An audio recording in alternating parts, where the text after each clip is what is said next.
hommikust, armas. Heida mõnusasti pikali, pane pea padjale, sulge silmad ja tõmba tekk peaaegu et ninani ning jää kuulama. Sest täna räägin ma sulle vahvat muinasjuttu Pöial-Liisist.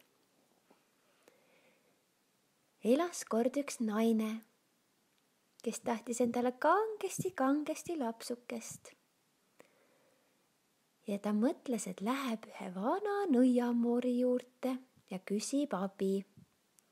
Nii ta tegigi ning vana nõiamoor ütles: vaata, siin on sulle üks odraaiva, pista see potti, kasta teda hoolsalt ja küll sa siis näed, mis temast saab. Naine tänas vana nõiamoori, andis talle 5 kuldraha ning läks koju ja tegi täpselt nii, nagu talle öeldud oli. Ta võttis selle odraiva, pistis potti mulla sisse kasvama ning kastis teda hoolsasti. Õige pea pistiski üks väike lehekene mulla seest enda pea välja ning sellest sirgus vars ja varre otsa tuli veel lehti ning lõpuks tuli ka üks ilus lille tulbi moodi õis. Ja ühel hommikul, kui naine ärkas, tegi see tulbi moodi lill avas oma kroonlehed ning sealt tuli välja üks väike tüdruk. Ta oli nii armas ja nii pisike, et naine mõtles, et paneb talle nimeks seetõttu Pöial-Liisi, sest ta oli täpselt tema pöidla pikkune. Aga kuna Pöial-Liisi oli nii pisike, siis ta ei saanud suures voodis magada ning naine tegi talle Kreeka pähkli koore sisse väikese voodi ning pani roosi kroonlehe talle tekiks. Ja päeval, kui Pöial-Liisi üleval oli, siis mängimiseks meisterdas naine talle ühe supitaldriku sisse ilusa väikse järvekese ja seal peal sai Pöial-Liisi teise Kreeka pähkli koore sees justkui paadiga sõita ning 2 hobujõhvi pani ta talle veel aerudeks. Nõnda nad elasid päevast päeva ja neil oli väga tore. Ühel õhtul läks aga Pöial-Liisi uuesti magama ja kuna oli soe ilm, siis naine jättis akna lahti, et ikkagi tuult oleks, õhku oleks. Aga see oli selles suhtes paha, et läbi lahtise akna öösel hüppas sisse üks kärnkonn ja ütles: krooks, krooks, prekke-kekke-keks, mis kena tütarlaps siin on.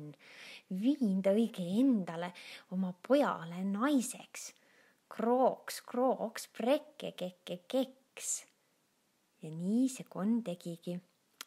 Ta haaras magava Pöial-Liisi endale kaenlasse ja hüppas aknast välja tagasi. Krooks, krooks, prekke-kekke-keks. Konn viis Pöial-Liisi endale koju, aga kuna tema poeg polnud veel oma kodu jõudnud ehitada, siis nad hakkasid muda sisse seda tegema ja senikauaks pandi magav Pöial-Liisi keset suurt järve ühe vesiroosi lehe peale. Kui saabus hommik, ärkas Pöial-Liisi ülesse ning ehmus väga ära. Kus ma küll olen? Minu ümber on ainult vesi. Appi, mis nüüd küll saab? Ma ei olegi kodus. Ja tema nutmist ja kurtmist kuulsid kalakesed. Nad pissid pead veest välja ning küsisid, mis Pöial-Liisiga juhtunud on. Ja tüdruk rääkis nendele oma loo ära. Kalad ütlesid, et nad saavad teda aidata. Me närime vesiroosi lehe läbi ja siis sa saad liikuma ja kaldale minna. Kalad tegidki nii ning just samal hetkel lendas mööda sealt ka üks liblikas ja ta ütles, et Pöial-Liisi, seo oma kleidi vöö üks ots minu külge ja teine ots jäta enda käe külge ning nii ma saan sind kaldale viia kiiremini. Ja õnneks saigi Pöial-Liisi kaldale. Sealt ütles aga liblikas, et mine siit edasi ühe suure puu juurde. Seal elab põrnikate pere ja küll nemad sind aitavad. Niimoodi Pöial-Liisi tegigi. Ta jõudis selle suure puu juurde ja kõik põrnikad tulid teda vaatama. Oi, mis kole tütarlaps see siin on, ütlesid põrnikad. Sa pole üldse meie moodi, sa oled täitsa teistsugune. Meie sind küll enda juurde ei taha. Pöial-Liisi ehmatas ära, et miks te siis ei taha, ma olen väga hea tüdruk. Aga kahjuks põrnikad ei tahtnud, nad tahtsid oma ette olla. Pöial-Liisi mõtles, hea küll, eks ma lähen siis edasi, ehk keegi teine saab mind aidata. Ta läks ja läks, kuni jõudis metsa äärde. Oi, see oli ilus mets, imeline, seal olid suured rohelised puud, seal oli mõnus pehme sammal. Pöial-Liisi leidis ühe väga ilusa koha, kus sai endale teha väikse kodukese.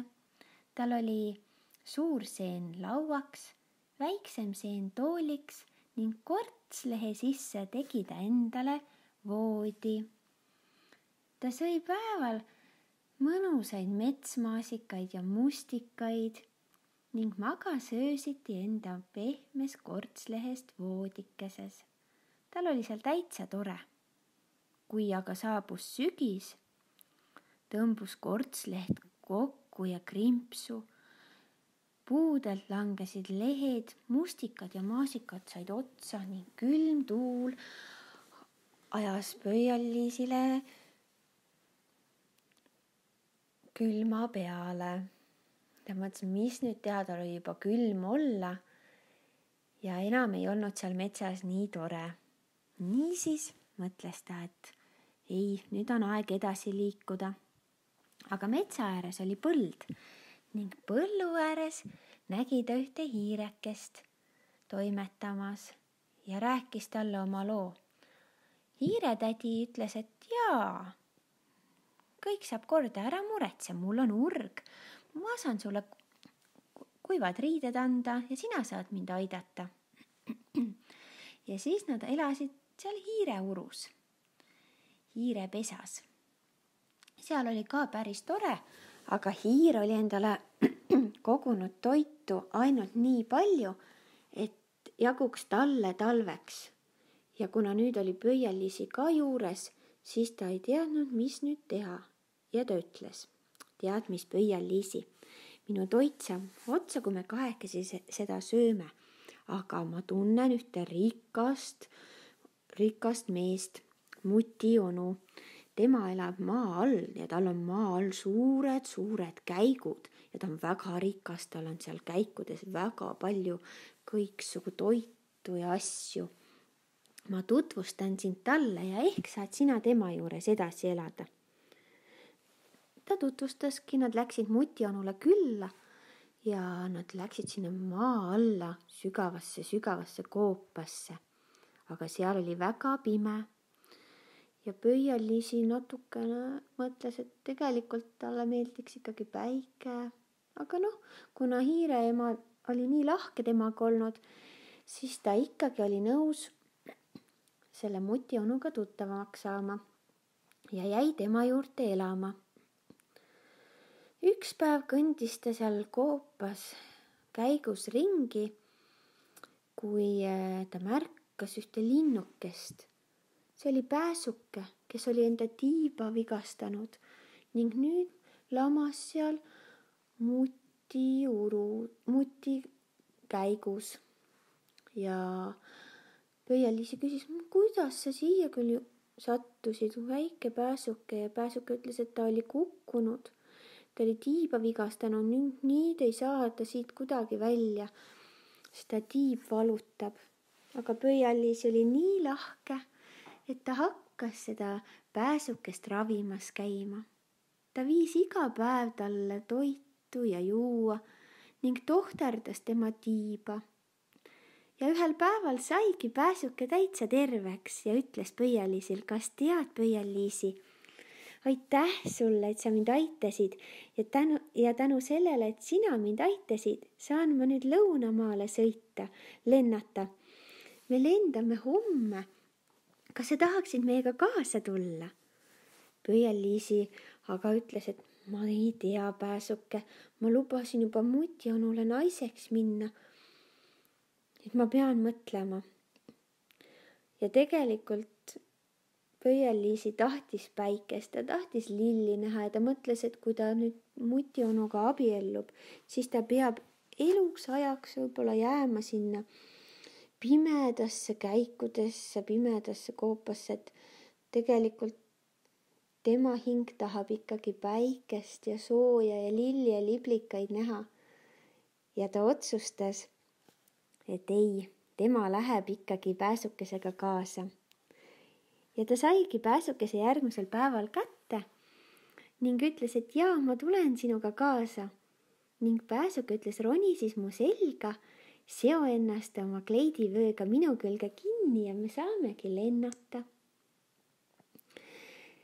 Ning Pääsuke tõusis õhku ja nad lendasid üle mitme maa ja mitme mere, kuni jõudsidki soojale maale.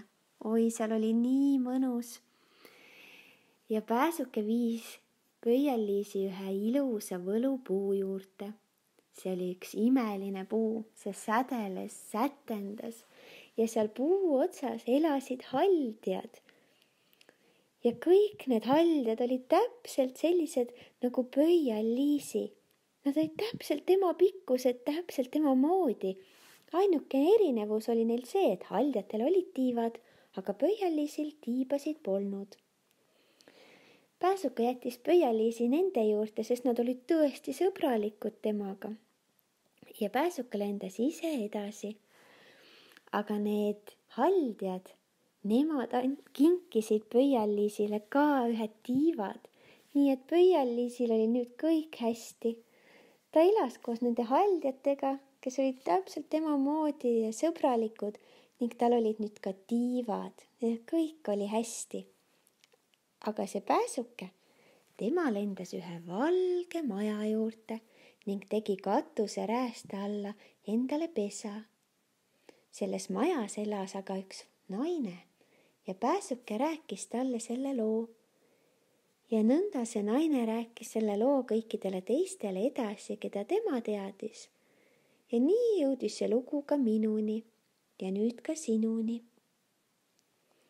Nii et Pöial-Liisil on nüüd kõik hästi ja jää sinagi magama ja näe Pöial-Liisit unes.